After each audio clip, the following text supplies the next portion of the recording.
Otep à tous, bien-aimés frères et sœurs. La France est véritablement en faillite. Les chiffres viennent de tomber aujourd'hui là même. La France, en 6 mois, 2024, elle a fait un déficit de 5,6%.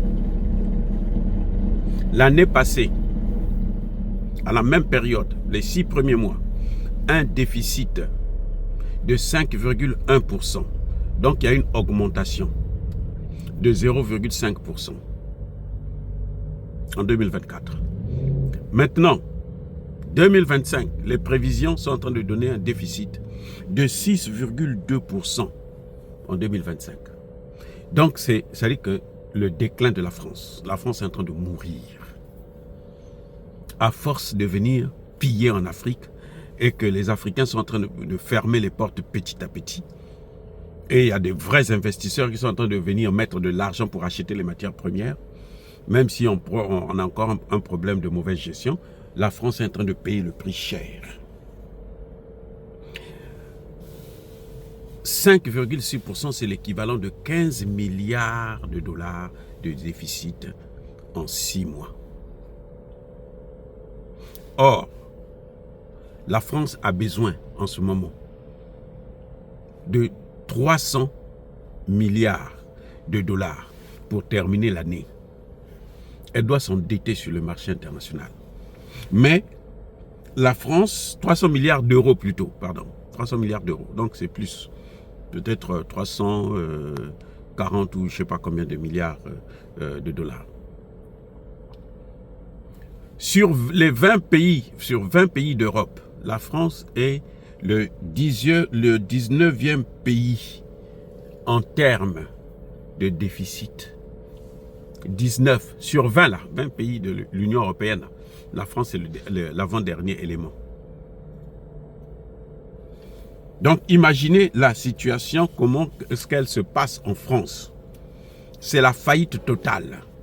Conséquence, les 6 premiers mois là, 6 premiers mois de janvier à juin, l'augmentation des faillites d'entreprises est allée jusqu'à 18%.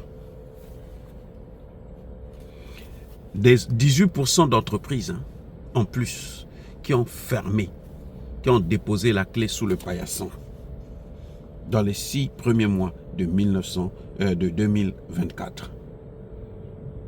Cela équivaut, écoutez bien, cela équivaut à près de 102 500 emplois menacés. Emmanuel Macron faisait le gros dos sur les start-up. Les start-up là aussi, ça ne va pas toujours. 6% d'augmentation de déficit par rapport à 2023 dans les 6 premiers mois. C'est une situation catastrophique. Mais là encore, on est en train de prendre ça à partir de 2023. Mais si on compte ça à partir de 2019 là, ce n'est pas 18%.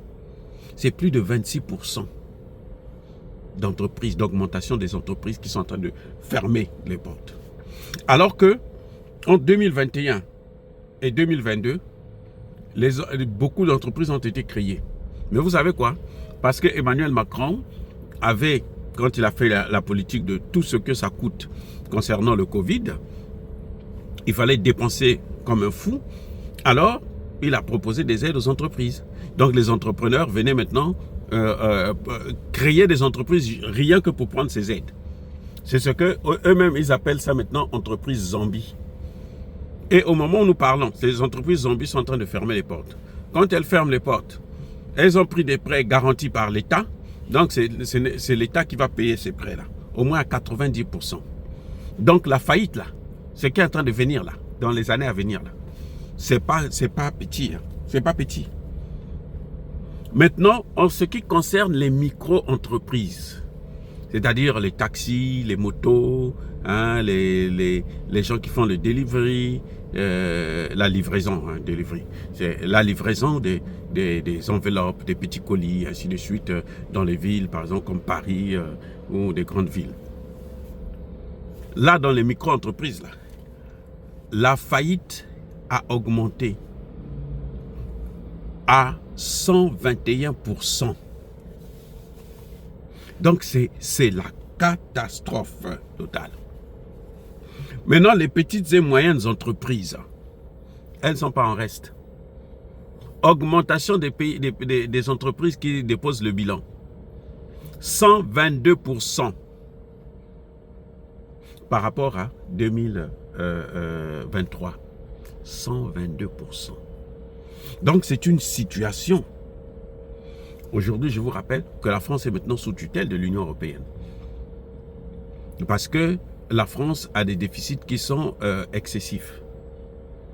Puisque l'Union européenne autorise, je pense, jusqu'à 3% seulement de déficit. Or, la France est à 5,6%. L'année prochaine, ça va être 6,2%. Donc, c'est incroyable. Les dépenses en France, la France, en matière de dépenses de l'État et pour le fonctionnement de l'État, c'est 58% du PIB. 58, mais ils ont besoin des conseils de Alassane Ouattara. Oh non, mais Alassane Ouattara aussi, on était bien. On dit que c'est le plus grand économiste. Bon. En tout cas, ils ont besoin de ces conseils, quoi. Hein? Et en ce moment, la solution qu'ils sont en train d'envisager, c'est d'augmenter les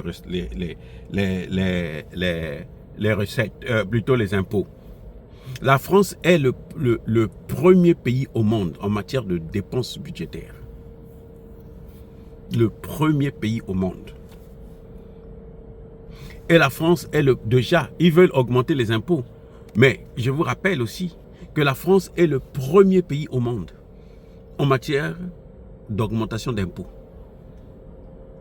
C'est-à-dire que les gens sont en train de voir ça. Je ne sais pas comment les gens sont en train de voir. C'est-à-dire que c'est une situation terrible qu'il y a en France.